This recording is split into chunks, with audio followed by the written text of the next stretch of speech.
This is mobile technology as a form of organization and not as a device.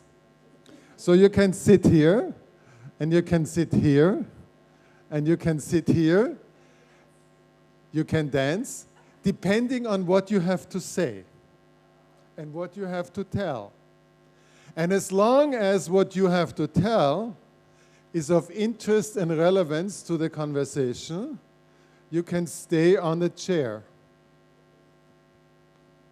And when it's not of relevance, you move out again and you sit here. Isn't that wonderful?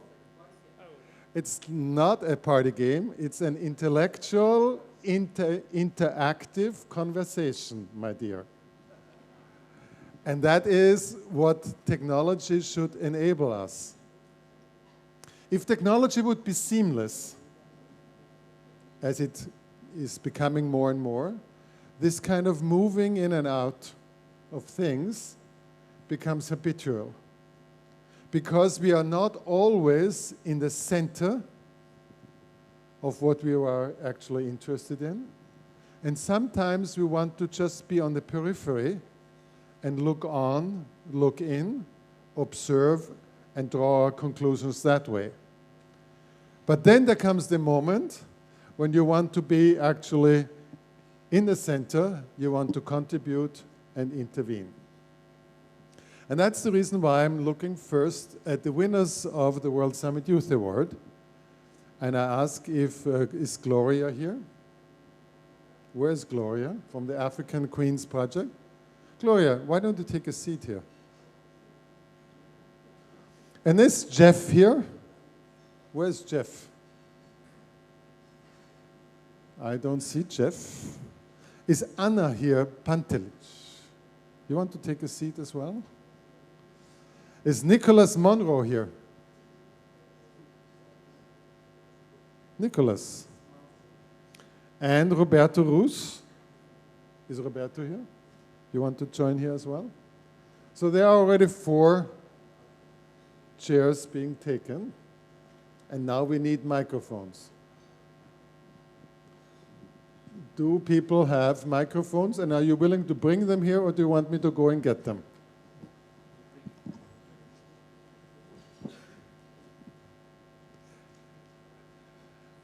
This morning was about mobile technology. You saw what people here have developed as apps when you are a successful entrepreneur. You were hearing people talking about what's happening in Abu Dhabi at the Media Congress. You were hearing what people are doing, actually trying to create on your mobile phone your health information when you travel to other countries and other venues.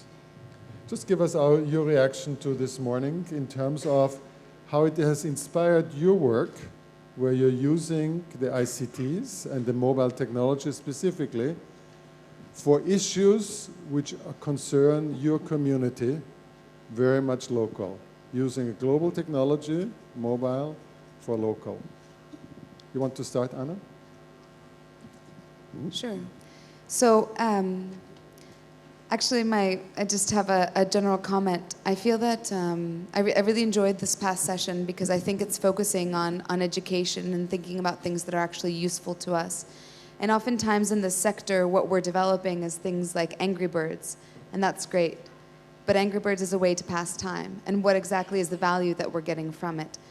And so I'd like to explore a bit more of what we can do in terms of social issues. And one of the challenges that I've had, you know, my focus isn't necessarily local because we're developing ways to use ICT to scale up initiatives that can help poverty alleviation on a global scale. And I think important things to consider is in terms of, you know, what you do with design and how you use a format that really speaks to people. But I think we need to begin thinking about how can we include those that are completely excluded. It's wonderful all of us here have smart devices and tablets and phones and all of these things, but there's so many people around the world that need access to this information, and I sometimes feel as though we're not putting enough emphasis on it. And it's wonderful for me, you know, I've lived in Serbia, I've lived in the United States, I'm now in Colombia. I have a new doctor now. I have no idea what my medical records are, and I'm only 28 years old. What's going to happen when I'm in my 60s and actually have problems that I need to track throughout all the different countries that I've lived in? So I think there's wonderful things that are being designed for somebody like me. But I've had opportunities and I've had education. But what about the rest of the world, and how are we connecting them? And when people are immigrating to other countries and maybe sending remittances back home, what's being done to ensure that they're remaining connected with their families? And how are we really creating content that can be helpful for them? I think that's something that we need to consider a little bit more.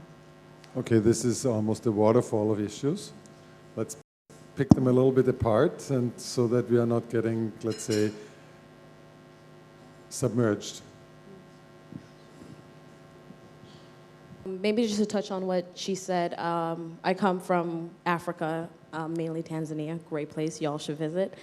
And in Tanzania, I actually met some people who are actually designing apps for example, women in rural areas on how to deliver babies, because there's a lot of like infantile deaths happening and so forth. So there are apps being designed for people from rural areas, not just in Tanzania. I know it's happening in Botswana, Lesotho. I'm pretty sure even in Zimbabwe, some of these apps are being made specifically for women. There's also apps being created to educate young people. So they create things even for like the normal, not so smartphone. And they use that to pass out in schools and so forth. So there's initiatives that's being done. And personally, for my project, I've actually gotten some great ideas just talking to a lot of people over here, and also from listening to what's being done about how I can improve my project, like by creating an app for African Queens Project. And this way it'll be easier to reach more people and also have more access in terms of my project. So yeah, I think that's it in a nutshell. Okay, maybe David Shelters can jump in here, because the issue is very much what do you need to answer the questions which Anna and Gloria have when you want to become an entrepreneur and develop those applications. You were reflecting on some of this in your talk. You want to intervene on this and jump in on this conversation and say, okay, how do you get from a waterfall of issues down to something which is realizable as an app? I think part of the process of determining which direction you want to go is really first following your passions, because your passion is going to direct you more into what specifically you need to pursue, and it's also going to increase the likelihood that you are going to stick with it and stick with it through all the ups and downs, which is the life of a startup or a mission, if you will, and you'll be more pure to your vision all the way through, because there'll be a lot of distractions. People are going to have their own, even people that are going to help you are going to have their own intentions, and if you have a true passion for it, you're going to stick with it longer, and so that's important. And for sustainability, so we talk about, the heart and the mind being in that, those are factors in being sustainable. But then we look at the hard facts of making it sustainable from a financial point of view, and making sure you can keep the customers engaged. So it's still, we have to make that balance for the business. Okay, let's go a little bit slow, because otherwise you're giving a lifetime of advice in 3 minutes. Okay, and what we need to do is obviously we need to break it down a little bit. These 3 chairs are free for those people who want to jump in and contribute. So I will not call up everybody here and say, Janine, why don't you want to come? Or Yak, why don't you come? And Imbo, why don't you come? And everybody else. But you can jump in and contribute to the discussion. Let's look at this issue which Anna started. There's a lot of things which we want to do, but what Gloria says is there's only one thing which I'm able to carry, right? So how do you break this down, and how do you actually, move ahead? What have you learned from what we have done so far and discussed here? I think on a kind of similar tip to what these guys have mentioned, what's been interesting for me is mainly the things, we're in a situation that's a few steps behind, obviously, so we're looking at things where Zimbabwe might be in a long time. But so right now, like the Infotel presentation yesterday, using offline-online interaction and having some kind of hybrid, that's useful for us because we need to connect to the rural areas as well as just the urban, rather than being... Infoline. Sorry? The application is Infoline. Yes, from Ghana. And Infotel is the exhibition here. So you're telling people... I'm getting them mixed up. Yes, you're getting very mixed up. Okay, you get big business mixed up with smart solutions. Okay, what you said. And that is not the same. Okay, but those kind of platforms are useful for us. For example, in Zimbabwe in the recent elections, there wasn't really a shutdown of social media spaces, but what did happen was in the lead up to the elections, bulk SMS platforms were shut down because that's how you're reaching out to the people.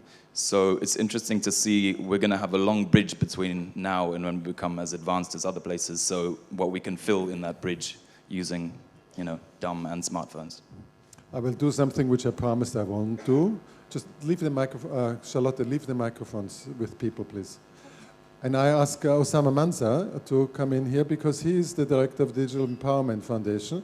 And what he has done and contributed to the World Summit Award is actually a focus on how to get technology to deliver good content to the masses. And maybe you can answer this also, what Anna was talking about and what we are just actually engaging in here, in terms of your own experience, what has really worked in India, and where is actually, when you are looking at the developmental curve of mobile technology with cheap phones, feature phones and things like this, where is something which is really effective in terms of making an intervention, and what kind of social good does it deliver? Osama. Yeah, well, mobile being an oral communication tool is certainly going beyond this medium barrier. It's the medium which is a natural medium. So that way it's going deeper into the rural areas. But if you come to work in terms of larger work like interactivity, in terms of doing some work and doing transactions, studies or educational material, one of the things that we have experimented which has worked extremely well is wireless technology, Wi-Fi technology, the last mile. So since, let's say you have a pipe up to the level, which is town or a place which is more developed, and then you, use the open spectrum. There are open spectrum in each and every country, free spectrum, which you can use and broadcast it to miles and miles. We have done in remote tribal areas, cover 200 kilometers by hopping one point to the other by creating small towers and talking one tower to multiple towers. So that is one of the things, and you can create your own mesh network, internal mesh network, and talk to each other. There is an example called Nepal Wireless in Nepal who do e-commerce on intranet on 6,000 feet, in the hills among the community, and they have no connection outside world, but they use all Wi-Fi network. So wireless and a mix of mobile is creating a lot of connectivity in the remote areas. Although having said that, it requires to understand that how these cheap technologies, free spectrum, all should come together to use that. There is somebody from UEPA here, the winner from Switzerland. Do you want to just explain what you have been doing? Because that's exactly an extension of what Osama says and gives an answer to what's happening in Zimbabwe. From India to Switzerland, Zimbabwe, and then all the way to Colombia. Well, WEPA is developing a smartphone application currently designed for the alpine sector. That means we reach remote areas by using a kind of mesh network technology that disseminates data from phone to phone to phone. And so it's peer to peer to peer, yeah. And you don't need actually central transmitters. Okay. Yeah, the beauty of the technology is not about having peer-to-peer. It's basically about that the information tries to find the destination on its own, so it's epidemically spreading. through multiple peers. So all the phones in the range are put into the communication network. So it is based on the particular application that each one of the mobile device should have that application, right? Exactly. At the moment, it's built into our Alpine safety application, but actually it's running as an individual stack that can sit between an application layer and the operating system. And is it smartphone based? It's smartphone based. Okay, but it's epidemic mobile. Yeah. So it really shows that when you are moving from feature phone to smartphone, you are actually enlarging, like a wildfire, the possibility of actually accessing content. You wanted to say something? I just wanted to ask, it might be a silly question, but I'm not very technologically minded. No silly questions. Everybody of us has pockets of ignorance which need to be enlightened by silly questions. Good to know, thanks for that. So would that ever be possible to work on non-smartphones? So a distribution of information, for example, to rural areas of certain issues, could that happen without smartphones, or? Yeah, it's actually a very basic technology. It's a C++ library that we shaped into Java and Objective-C to run on Android and iPhone, but actually it would run on any Linux box in a femtocell cell or any other computer that is hooked to any type of frequency range. So we stick with the Wi-Fi frequency at the moment, but actually it will run also with other frequencies. So like on a non-smartphone, it could work down the line? Yeah, that's absolutely true. I see that Sharif has joined us. Do you want to comment on that, please? I would like to share a success story about these mobile applications. What the major problem what we have overcome in our country, India. In India, getting blood in emergencies is very difficult. Like every year, our country needs almost 5 crore units of blood. But unfortunately, we are getting only 10% of blood. So we thought, after developing application, like we have developed Java, like Symbian, this is normal phones. Even in normal phones also, people can, not only smartphones, even the basic Symbian phones also they can able to access. And we have developed Android, Windows, iOS applications also. Now people, youngsters, they can able to register with their smartphones as a voluntary blood donor. And anyone from across the country, from any states, like we have states and districts and locations, with simple touch and with a single call, they can get blood in their particular location within half an hour, maximum within 30 minutes. So for this, we have worked almost 1 year, and youngsters from different states, unknown, all are unknown, all are strangers to me.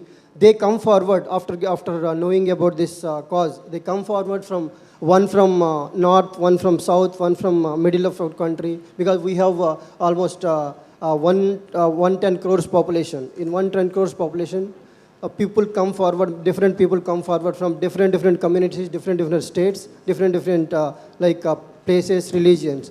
We have chosen 4 best youth who are really committed to solve this problem. Now, a minimum per day, in a day, 1,000 people are getting blood with these smartphone applications. Gloria. I just have a general comment. I think sometimes we get so caught up in pushing down technology down people's throats. Sometimes we forget about the mindset of people and sort of assimilating them